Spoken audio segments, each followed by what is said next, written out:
Close to the end of my hike in the Pyrenees, I met this oafish American man who questioned my ability to manage a route of this difficulty. "Even you?" he asked, his lip curling in disdain. "I haven't seen many old people hiking this." Ouch. It was an unpleasant moment and happened right after I ate a tainted quiche. Sadly, I was unable to offer a snarky comeback and simply slunk away to a night of severe illness.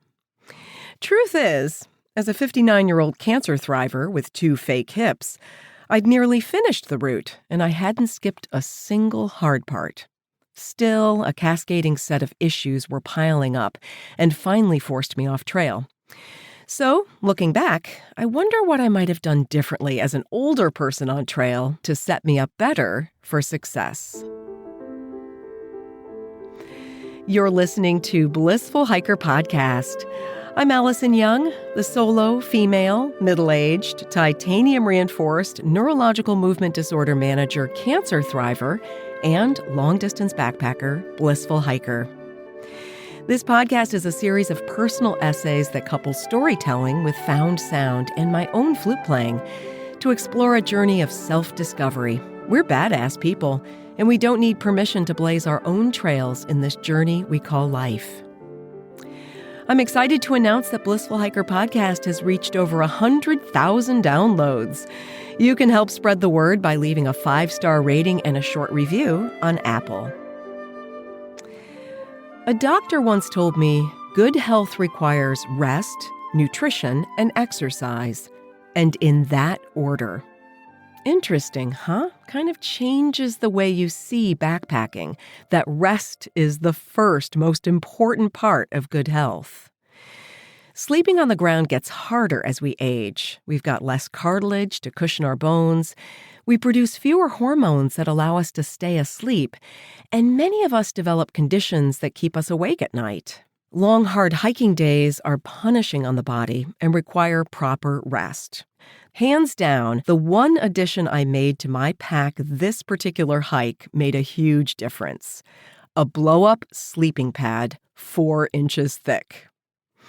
It's made by Sea to Summit, and it's called the Women's Ether Light XT Insulated Sleeping Pad. Now, the women part means that it's cut for our shape. It's wide in the middle, so I never rolled off it. It's also insulated. It has a 3.5 R value, and that means that it's warm enough for 3-season hiking, and it floats on cushioned springs.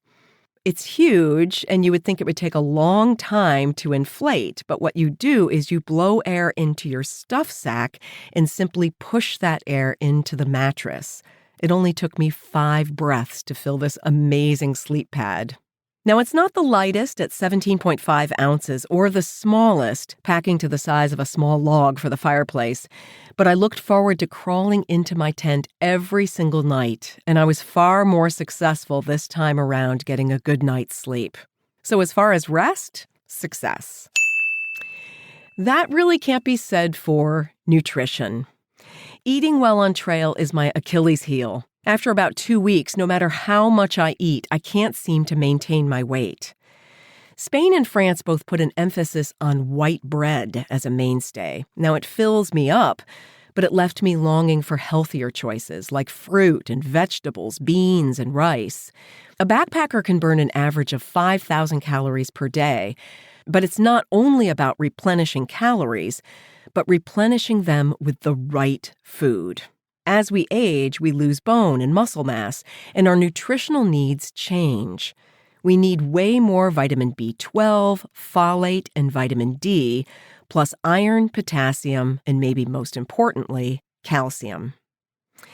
It's interesting that at Refugee Serdescan, that's the place where I tripped on a stair and broke my foot, they served a dinner that made me feel like finally I was getting all the nutrition I needed. It was garbanzo beans and vegetables, whole grain bread, and quinoa salad. All of it full of the nutrients that older people need. The minute that food hit my stomach, it was as if I woke up from a bad dream. I was absolutely revived. But that was just one meal. Finding those ingredients to make my own meals on trail was tough. Sometimes I was able to purchase overpriced, highly caloric, and minimally portioned hiker meals, but mostly I relied on cheese, saucisson, which is a kind of salami, baguettes, again, white bread, nuts, and dried fruit. I was really hungry and I was wasting away. My body was desperate for specific nutrients. And that's when, I'm embarrassed to admit, I would resort to quick fixes like gummy bears.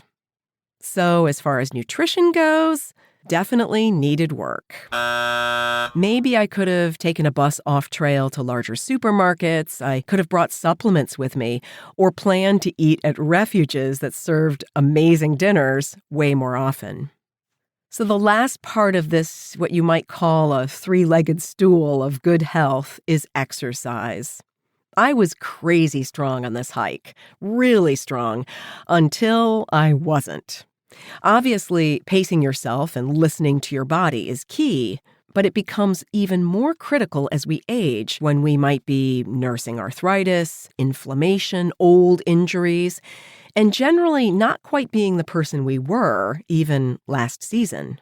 The oat route in the Pyrenees had 4 days of highly exposed sections that were dangerous, and I had no interest in walking them alone. I was lucky to meet Tamir, Eveline, and Flores, and we took on these challenging sections together with encouragement, camaraderie, and lots of laughs. It was wonderful. The only problem was they moved faster than me. So to keep up and not end up walking alone, I had to push myself hard. Quite honestly, those long days skipping on boulders and navigating steep slopes exhausted me. I might have been more successful lagging behind and walking shorter days, especially after it was no longer necessary to stick close together. Over time, I developed what's called a runner's hack. It's a cough brought on by heavy breathing and oftentimes at altitude. Because we have less of a filter between our mouths and lungs as opposed to our noses, we're at risk for developing an infection. Once my cough started, hiking just got that much harder. Now, the advice to avoid developing this type of cough is pretty obvious. Do not overexert. So, exercise, well, probably a little bit too much. It might have been wiser for me to slow down, maybe even taken a zero right on trail. A wise woman who's hiking into her 80s once told me not to compare myself to younger hikers, or even to my younger self. As we age, we don't bounce back the way we did when we were younger. That means we need to be far gentler with ourselves by getting a good night's sleep and resting when we need it, eating nutritious meals to fuel our hike, and backing off on taking on big distances, even if we can. And the next time some idiot acts all shocked that someone of our old age is out there hiking, we can simply smile and reply, "Yup, even me." Blissful Hiker Podcast is on all podcast platforms. Thanks so much for listening and coming along with me on the journey. I'm so honored to have been selected to give my first TEDx talk. It happens this October 10th in Manchester, New Hampshire, and my talk is on resilience and stepping forward into the unknown. If you live in the Boston area and want to come, I'd be thrilled. I've put a link to purchase tickets in the show notes.